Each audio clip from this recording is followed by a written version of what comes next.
Hi guys! For today's video, ayan guys, andito na naman tayo. Part 1 sa ating melon. Ano pa lang yan siya guys? 1 week. 1 week pa lang yan siya mula nung tinanim, ayan. Kaya, ilang ano na din siya, ilang ano ba yon yung dahon niya. Marami-rami na din, ayan. So, update yan sa bagong tinanim ni Uncle Lois, ang kanyang melon. Then, sa kabila yan, guys, di ba, nung may in-upload ako na kasaba, ayan, melon na naman ang tinanim dito sa may kasaba. Yan, maluwag yan siya, guys, dito na part. Kasing luwag ng maluwag kasi yung lupain nila, kaya ayan, marami silang maitatanim na mga fruit,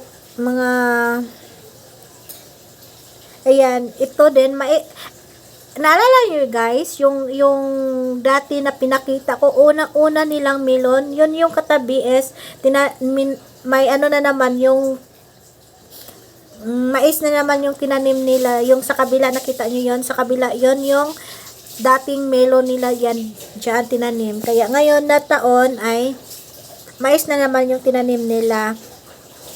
See, 'di ba? Yan.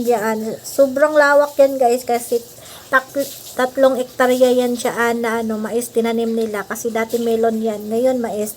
Maybe next magkatapos nito ma-harvest, babalik na naman sila ng melon.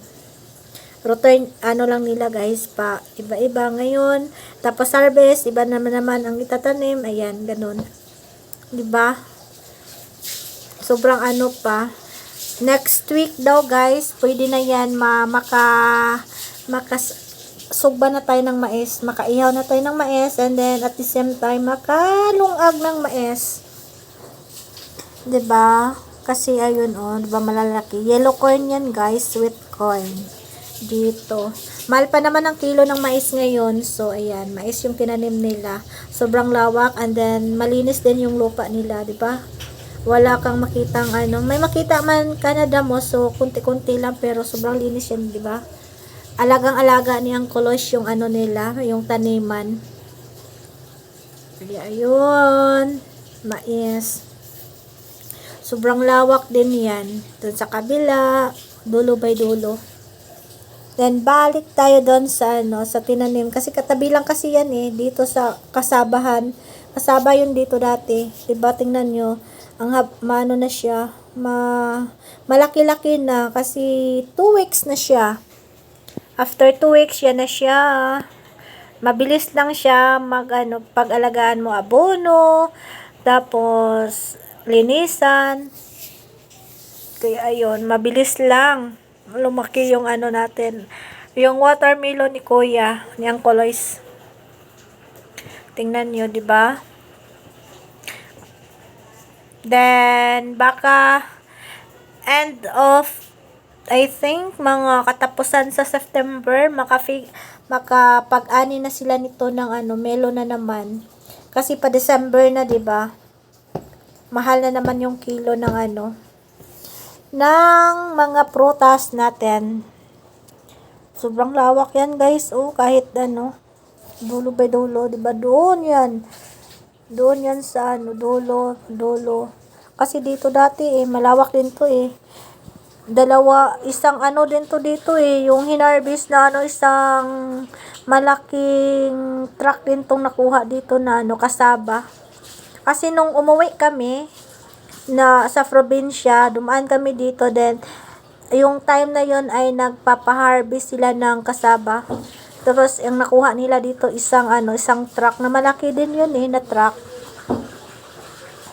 Maganda dito na lupain. Sobrang init, guys, kasi walang ulan-ulan. Wala talagang ulan sa dito sa Mindanao ngayon. Walang ulan. Sabi ni Uncle Lois, wala daw ulan. Pero dito sa Maynila, naku, lubog na. Lubog na ibang lugar. Sana kaya yung flood control nawala na. Kaya ayan, hirap ng mga Pinoy ngayon, guys. Dito sa Luzon, sobrang baha na. Pero doon sa kanila, ayan, sobrang init. Wala daw ulan. Kaya Nag-iigib yan sila ng pang bisbis na taniman kasi kailangan din ng uminom ng pwede siya manunuyot. Kawawa yung mga pananim pag di umuulan. See? Yung lupa. Sana makarecover to guys kasi walang ulan-ulan talaga. Di siya na dinidiligan lang lagi nila ni Uncle Lois para makasurvive yung watermelon nila, yung tanim nila kasi walang ulan nga, mag ilang weeks na daw walang ulan. Ayan. Ba, tingnan mo, na siya, mahaba-haba na yung aabunuhan yan, then isprihan. Tapos, pag mag-abono, sana ulan para yung niya ba, pangpataba niya, doon talaga mapupunta sa niya, sa sa gamot. Para para mabilis lumaki. Yan siya. Kailangan din siya tatabasan ng mga damo kahit kunti para malinis.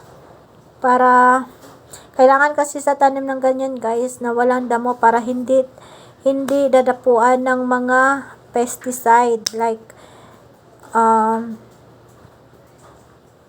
ng mga daga. Ang dami pa naman daga. Pag yung yung maprutas mo maraming damo, pag di mo nilinisan, di mo tanggalin yan, nako, yung mga prutas mo kinain na ng mga daga.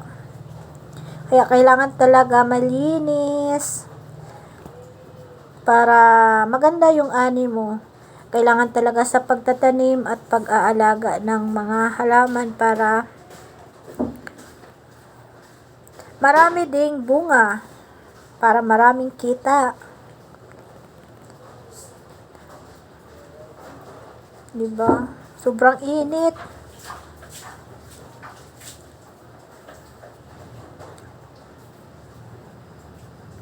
Kaya ayun. More tanim-tanim, more anihin na anihin. Diba, doon sa kabila kasi guys, doon sa kabila na tinaniman nila, kasi pag tapos nila tinanim dyan, ngayon nagtanim sila ng watermelon. Dyan, next taniman na naman, iba na naman yung itatanim nila dyan para hindi good pa ulit-ulit, para iba na naman na area, doon na naman sila magtatanim. Tapos, palipat-lipat lang dyan. At yung kasaba, doon na naman nila itatanim yun sa kabila. Then, yung nila, yung mga gulay nila, ayun, doon sa kabila din yun na part. Kasi maluwag yung, lupain nila ni Uncle Lois. Maluwag talaga yun, guys. Ang lawak ng lupain nila, kaya marami silang maitanim. Kasi nung pumunta kami doon, ang lawak talaga, guys. Tapos ngayon, kaya nga lang, ngayon, dati kasi mura lang lupa. Ngayon kasi sobrang mahal na. Lalo pat, dyan na banda, lalagyan daw yan ng mga subdivision. Gagawa na ng subdivision. So, diba, marami ng taon makatira dyan. Ngayon kasi, konti pa lang kasi, under construction pa yung ginagawang building dyan sa kabila. Lupa din nila ni Uncle Lois yun. Na, bininta nila, tapos ayun. Kasi di na nila kasi sobrang lawak ng lupain nila. Sana all malawak lupain. Sana all na lang talaga tayo nito. Pag masipag ka kasi, kaya yan, invest ng invest, mag-invest ka din. Kita, invest mo na naman, invest hanggang ganun. Sa panahon kasi ngayon, kailangan mo talaga ng mas malawak yung pangunawa, pang-iisip mo na kailangan mo i-invest para, kasi yung pera ngayon, mabilis lang mawala. Dapat pag may pera ka, dapat may tawag nito, yung may i-invest ka na makikita mo. Hindi yung bili ka lang ng bili na walang patutunguhan kasi ang pera ngayon, ang bilis mawala. Yung 1,000 mo lang, parang piso na lang. Kaya ayun. sa pagtsatsaga, ayan. Kaya ayun, malawak yung lupain nila sa kabili, bili.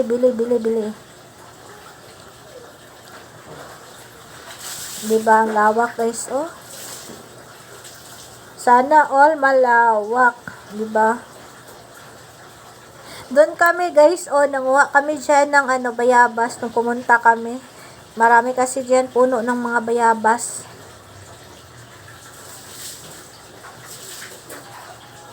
Diba? Video lang, suri-suro yung may-ari. Sabi ko sa kanya, Kuya, pahingi ng video mo sa sa bagong tanim mo. Sabi niya, okay. Kaya ayan, para may pang-upload din naman ako sa aking YouTube, guys. Diba? Diba na, may na siya. After 3 weeks na yan siya, guys. 3 weeks to 4 weeks. Ayan na siya, guys. So, tingnan nyo, ang haba na ang bilis siya naka-recover. Kasi, inabunuhan, nung pag-abuno kasi nila, umulan noon. Tapos ngayon, hindi na naman umulan. Kaya, ayan. Ang bilis lang. Ang dami na siyang maraming maliliit na bunga. By, sabi nga ni Uncle Lois, by end of September, makapag-first harvest na sila nito dito. Dito banda ito, natanim nila, makapag-harvest na sila ng watermelon. Ito, dalawang klase to yun dito, guys. Alam mo yung yung yellow ang laman, na pakwan. Dalawang variety yun dito eh. Yung yellow yung niya sa loob. Yellow yung loob niya, tapos yung labas green. Ito yun dito, dalawang klase to eh. Yung watermelon na juicy at saka yung hindi juicy. Yung yellow ang laman. Tapos sabi ko, Kuya, ba't hindi kayo nagtatanim nung nung orange? Nung tawag na ba yun? Pomelo. Sabi niya, hindi daw mabenta yung pomelo. Ang mabenta daw ngayon, hindi daw mabenta doon eh. Lang daw, maliit lang daw. Meron, pero liit lang. Pero inahanap ng buyer nila, yung watermelon na yellow yung laman, at saka yung juicy. Yan yung hinahanap ng buyer. Kaya, ayun yung tinanim nila dito. Dalawa tong klase dito. So, pag-harvest, guys, pag-harvest na naman ito nila, may video na naman ako, so abangan ang next episode sa pag-harvest ni Uncle Lois ng kanyang new melon na tinanim. And hindi naman siya new, pero new variety ba na sinubukan niyang na magtanim ng yellow nung laman nga niya ng watermelon. Hindi ko alam, pakwan. Dalawa yon dito. Dalawang variety. Kaya, ayan. Ang bilis lang niyang lumaki. So, ayun guys. Thank you for watching, guys. And don't forget to like, share, and comment. Abangan nyo next upload ko ang pag-harvest ni Uncle Lois dito banda ng kanyang watermelon. Bye! Mwah! Say